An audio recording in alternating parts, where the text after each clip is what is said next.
10 ऐसे नेता जिन्होंने बीजेपी और कांग्रेस दोनों में रहकर बहुत नाम कमाया। नंबर 10 विजय बहुगुणा।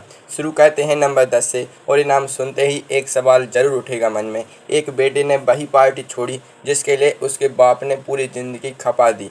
विजय बहुगुणा उत्तराखंड के मुख्यमंत्री 2012 से 2014 तक कांग्रेस की सरकार, और इनके पिता थे हेमवती नंदन बहुगुणा, उत्तर प्रदेश के मुख्यमंत्री इंदिरा गांधी के करीबी और बाद में उनके बड़े आलोचकों में से एक।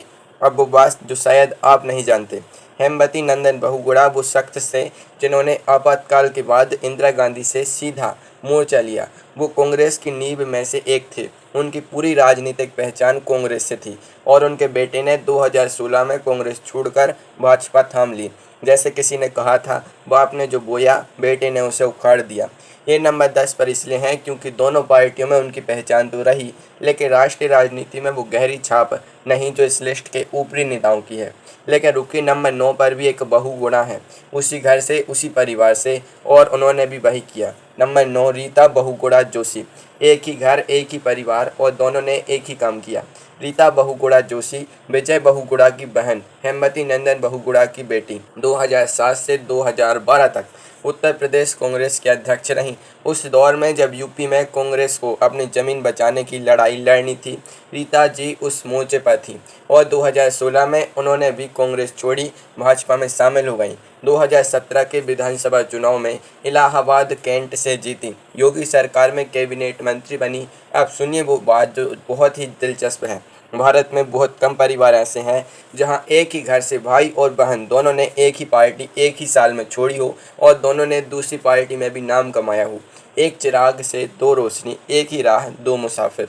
नंबर 9 पर इसलिए प्रदेश अध्यक्ष और राज्य मंत्री दोनों पार्टियों में, लेकिन राष्ट्रीय स्तर का वो कद नहीं जो आगे बालों में का है।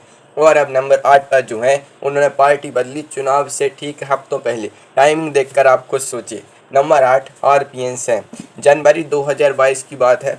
उत्तर प्रदेश विधानसभा चुनाव बस कुछ हफ्ते दूर थे, और उसी वक्त कुंवर रतनजीत प्रताप नारायण सिंह यानी आरपीएन सिंह ने कांग्रेस छोड़ी और भाजपा थाम ली। मनमोहन सरकार में गृह राज्य मंत्री रहे थे, कुशीनगर के पदरौना राजघराने से ताल्लुक। लेकिन अब वो बात जो शायद आपको नहीं पता, उत्तर प्रदेश में कांग्रेस जब भी मुख्यमंत्री के चेहरे की बात करती, आरपीएन सिंह का नाम उन चुनिंदा नामों में होता। उनका कद इतना था, लेकिन वो मौका कभी नहीं आया, और जब आया भी नहीं तो वो चले गए। जो मौका घर में ना मिला उसका इंतजार करना और उसे कहीं और ढूंढना, दोनों राजनीति के पुराने हथियार हैं। नंबर 8 पर इसलिए दोनों पार्टियों में राष्ट्रीय पहचान रही, लेकिन भाजपा में वो बड़ा पद नहीं मिला जो आगे वालों को मिला। नंबर 7 पर जो है, उनके पिता ने सोनिया गांधी को चुनौती दी थी और मिले थे सिर्फ 94 वोट। बेटे ने उस कहानी को अपने तरीके से आगे बढ़ाया। नंबर 7 जितेंद्र प्रसाद। साल है 2000, कांग्रेस अध्यक्ष का चुनाव। एक तरफ सोनिया गांधी, दूसरी तरफ जितेंद्र प्रसाद। नतीजा, सोनिया गांधी को मिले 7448 वोट और जितेंद्र प्रसाद को सिर्फ 94। ये थे जितेंद्र प्रसाद के पिता। अब बेटे की बात सुनिए। जितेंद्र प्रसाद यूपीए सरकार में इस्पात राज्य मंत्री, पेट्रोलियम राज्य मंत्री, कांग्रेस के युवा चेहरों में से एक। 2021 में वो G23 याद है, कांग्रेस के 29 नेताओं का समूह जिन्होंने पार्टी को पत्र लिखकर बदलाव मांगा था। जितेंद्र उनमें भी थे। बाकी लोग रोके, जितेंद्र निकल गए, भाजपा में शामिल हुए। 2022 में उत्तर प्रदेश में योगी सरकार के कैबिनेट मंत्री बने। अब सोचिए, पिता ने कांग्रेस के भीतर बदलाव मांगा और हार गए। बेटे ने कांग्रेस छोड़कर दूसरी राह ली और मंत्री बन गए। बाप का जख्म बेटे ने दूसरी मरहम से भरा। नंबर 7 पर इसलिए दोनों पार्टियों में केंद्र और राज्य स्तर का मंत्री पद मिला। लेकिन नंबर 6 पर एक ऐसी कहानी है जिसमें घोटाला भी है, इस्तीफा भी है और उसके बाद एक इनाम भी है। सुनकर हैरानी होगी। नंबर 6 अशोक चव्हाण। नवंबर 2010 महाराष्ट्र। अशोक चव्हाण मुख्यमंत्री हैं और उन्हें इस्तीफा देना पड़ा। कारण आदर्श हाउसिंग सोसाइटी घोटाला। मुंबई के कोलाबा में एक बहुमंजिला इमारत जो कारगिल के शहीदों के परिजनों के लिए बनी थी, उसमें नेताओं और नौकरशाहों के नाम आ गए। अशोक चव्हाण का नाम भी था उसमें। कुर्सी गई, लेकिन अब वो बात जो कम लोग जोड़कर देखते हैं। अशोक चव्हाण के पिता शंकरराव चव्हाण भी महाराष्ट्र के मुख्यमंत्री रहे थे कांग्रेस से, यानी बाप बेटे दोनों महाराष्ट्र के मुख्यमंत्री, दोनों कांग्रेस से। और फरवरी 2024 में अशोक चव्हाण ने भाजपा की सदस्यता ले ली। भाजपा में जाते ही उसी साल राज्यसभा की सीट मिल गई। राजनीति में दाग कभी कभी दरवाजा नहीं बंद करती, नया दरवाजा खोलते हैं। नंबर 6 पर इसलिए घोटाले और इस्तीफे के बाद भी दोनों पार्टियों में मुख्यमंत्री और सांसद स्तर की पहचान कायम रही। नंबर 5 पर एक ऐसा तथ्य है जो आज तक किसी भारतीय नेता ने नहीं दोहराया और शायद आगे भी ना दोहराए। नंबर 5, नारायण दत्त तिवारी। एक सवाल, भारत में क्या कोई एक नेता ऐसा हुआ है जो 2 अलग अलग राज्यों का मुख्यमंत्री रहा हो? हाँ, हुआ है, नारायण दत्त तिवारी। उत्तर प्रदेश के 3 बार मुख्यमंत्री, 1976 में, 1984 में, 1988 में। और उसके बाद नए राज्य उत्तराखंड के पहले पूर्ण मुख्यमंत्री 2002 से 2007 तक। 4 बार मुख्यमंत्री 2 अलग अलग राज्यों से। ये रिकॉर्ड आज तक किसी ने भी नहीं तोड़ा है। इंदिरा गांधी के भरोसेमंद, राजीव गांधी के करीबी, कांग्रेस के स्तंभ। और 2017 में 92 साल की उम्र में उन्होंने भाजपा थाम ली। 92 साल में पार्टी बदलना भारतीय राजनीति में ये भी शायद अपने आप में एक रिकॉर्ड है। उम्र थकती है, राजनीति नहीं। भाजपा में शामिल होने के 1 साल के भीतर 2018 में उनका निधन हो गया। नंबर 5 पर इसलिए उनका राजनीतिक रिकॉर्ड अनोखा है, लेकिन भाजपा में आने के बाद कोई पद नहीं मिला। अब नंबर 4 पर एक ऐसा नेता है जिसने एक ही बार में 3 काम किए। अपनी पार्टी से बगावत की, दूसरी पार्टी की मदद से सत्ता पाई और फिर उसी दूसरी पार्टी में चले गए। नंबर 4, शंकर सिंह वाघेला। गुजरात 1995, भाजपा की सरकार और उसी सरकार के भीतर एक बड़ा विद्रोह। शंकर सिंह वाघेला राष्ट्रीय स्वयंसेवक संघ के पुराने प्रचारक, भाजपा के वरिष्ठ नेता, लेकिन उन्होंने पार्टी के खिलाफ बगावत कर दी और 1996 में वो गुजरात के मुख्यमंत्री बने। कैसे? कांग्रेस के बाहरी समर्थन से, यानी वो भाजपा के बागी थे। कांग्रेस उन्हें सत्ता दे रही थी और वो ना कांग्रेस में थे ना भाजपा में। बाद में औपचारिक रूप से कांग्रेस में शामिल हुए, केंद्र में कपड़ा मंत्री भी बने और 2017 में गुजरात चुनाव से ठीक पहले कांग्रेस भी छोड़ दी।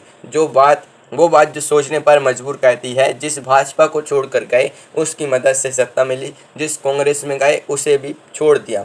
जो हर नाव पर सवार हो वो किसी का नाविक नहीं बनता। नंबर 4 पर इसलिए गुजरात मुख्यमंत्री और केंद्रीय मंत्री दोनों पार्टियों में, लेकिन राजनीतिक स्थिरता कभी नहीं मिली। अब टॉप 3 में आते हैं। नंबर 3 पर एक ऐसा नेता है जिसने एक शहर की तकदीर बदल दी और आज उस शहर को पूरी दुनिया जानती है। Number 3, SM. कृष्णा। बेंगलुरु आज भारत की प्रौद्योगिकी राजधानी, लेकिन 1999 में यह शहर इतना बड़ा नहीं था। उस साल कर्नाटक में कांग्रेस की सरकार बनी और मुख्यमंत्री बने सोमनहाली मल्लैया कृष्णा, यानी एस.एम. कृष्णा। उनके कार्यकाल में बेंगलुरु में जो उड़ान भरी वो दुनिया ने देखी। प्रौद्योगिकी कंपनियों के लिए आसान माहौल, निवेश की राह। 2004 तक बेंगलुरु बदल चुका था। 2004 से 2008 महाराष्ट्र के राज्यपाल, फिर मनमोहन सरकार में विदेश मंत्री और 2017 में 84 साल की उम्र में भाजपा में शामिल हो गए। अब वो बात जो सोचने वाली है, भाजपा में जाने के बाद उन्हें कोई पद नहीं मिला, 84 साल में पार्टी बदलना और कोई पद ना पाना, तो क्यों गए, ये सवाल आज भी बड़ा है। दिसंबर 2024 में 92 साल की उम्र में उनका निधन हो गया। कुछ लोग पद के लिए नहीं, किसी और वजह से चलते हैं, वजह चाहे जो हो। नंबर 3 पर इसलिए मुख्यमंत्री, राज्यपाल, विदेश मंत्री दोनों पार्टियों में राष्ट्रीय पद। और अब नंबर 2 पर जो है, उन्होंने सिर्फ एक राज्य नहीं, पूरे उत्तर पूर्व भारत की राजनीति का नक्शा बदल दिया। नंबर 2, हेमंता बिस्वा शर्मा। 2015 असम कांग्रेस की सरकार थी। तरुण गोगोई मुख्यमंत्री, हेमंता बिस्वा शर्मा स्वास्थ्य मंत्री, शिक्षा मंत्री, वित्त मंत्री, पार्टी का सबसे सक्रिय चेहरा, और वो मुख्यमंत्री बनना चाहते थे। पार्टी ने कहा अभी नहीं। अगस्त 2015 में हेमंता ने कांग्रेस छोड़ी, भाजपा में शामिल हो गए। अब वो तथ्य जो इस पूरी लिस्ट में सबसे बड़ा राजनीतिक तथ्य है। हेमंता बिस्वा शर्मा ने अकेले उत्तर पूर्व भारत में भाजपा की पूरी रणनीति बनाई। असम 2016 में भाजपा सरकार, मणिपुर 2017 में भाजपा, अरुणाचल प्रदेश भाजपा, त्रिपुरा 2018 में, जहां 25 साल से वामपंथी सरकार थी, वहां भाजपा ने सरकार बनाई। एक एक राज्य, एक एक रणनीति। वो कांग्रेस का नेता था जो उत्तर पूर्व में कांग्रेस का सबसे बड़ा किला ध्वस्त कर गया। 2021 में हेमंत असम के मुख्यमंत्री बने। वो सपना पूरा हुआ, बस पार्टी बदल गई। जो दरवाजा बंद हो वो मंजिल नहीं, बस एक मोड़ है। नंबर 2 पर इसलिए उन्होंने एक पूरे क्षेत्र की राजनीति बदल दी। लेकिन नंबर 1 ने जो किया वो इससे भी सीधा था और इससे भी बड़ा था। उन्होंने सिर्फ पार्टी नहीं बदली, एक पूरी राज्य सरकार गिरा दी, सिर्फ अपने एक फैसले से।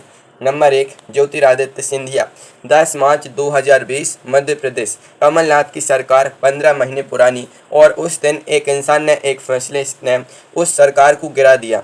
ज्योतिरादित्य सिंधिया ने कांग्रेस से इस्तीफा दिया। उनके साथ 22 कांग्रेस विधायकों ने भी इस्तीफा दिया। सरकार अल्पमत में आ गई। कमलनाथ को जाना पड़ा और सिंधिया भाजपा में चले गए। अब वो तथ्य जो इस पूरी लिस्ट की सबसे बड़ी बात है। सिंधिया परिवार, ग्वालियर का राजघराना, उनके पिता माधवराव सिंधिया कांग्रेस के सबसे बड़े नेताओं में से एक। 30 सितंबर 2001 को एक विमान दुर्घटना में उनका निधन हो गया।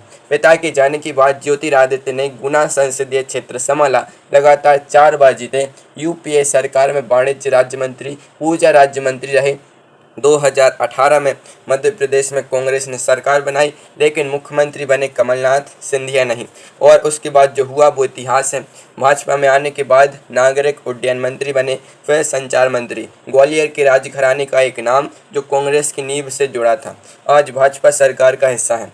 जो ताज घर में ना मिला वो बाहर जाकर पाया। नंबर 1 पर इसलिए क्योंकि उनके एक फैसले ने एक पूरी निर्वाचित सरकार का पतन किया। दोस्तों, अगर आप ये बीजेपी वाली तौलिए खरीदना चाहते हैं तो डिस्क्रिप्शन बॉक्स में मैंने इसे टैग कर दिया है, वहां पर क्लिक करके आप डायरेक्ट इसे ऑनलाइन परचेज कर सकते हैं।